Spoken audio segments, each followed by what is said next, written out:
எந்த ஒரு கூட்டணியும் பலப்படுவதே சிறப்பாக இருக்கும் என்று நான் சொல்ல முடியும்.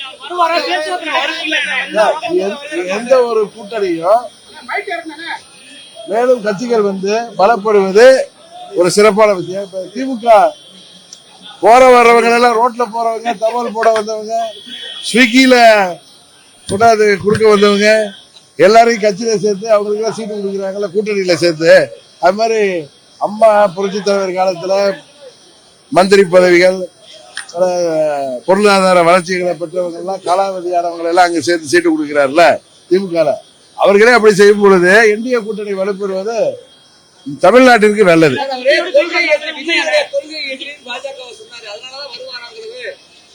நீங்க இது போன்ற தேர்தல் நேரத்தில் கூட்டணி என்பது யார் ஆட்சிக்கு வர வேண்டும், யார் ஆட்சிக்கு வரக்கூடாது என்பதற்கு தான். அது ஒரே இதுதான். மற்றபடி ஒரே கொள்கை இருக்கிறவங்க எல்லாம் ஒரே கட்சியாக இருந்திருப்பா. அது மாதிரி எதிர்கொள்கை இருப்பவங்க இப்ப காங்கிரஸ் கம்யூனிஸ்ட் சேரலையா கூட்டணியில? அது மாதிரிதான் பல கட்சி. இல்ல நான் எங்க கூட்டணி இன்னும் பலம் பெற வேண்டும் என்ற விருப்பத்தில் சொல்கிறேன்.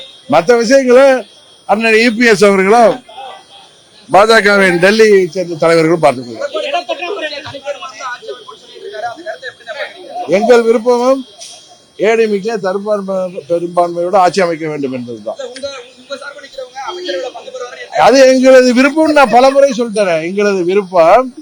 அதே நேரத்தில் அதிமுக அறுதி பெரும்பான்மையோட ஆட்சி அமைக்க வேண்டும் என்பதும் தான் தமிழ்நாட்டிற்கு நல்லது என்று சொல்றேன்.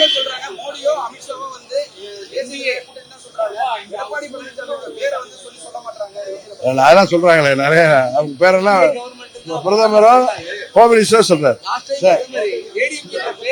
சரி வெற்றி வந்து பேசிக்குவோம்.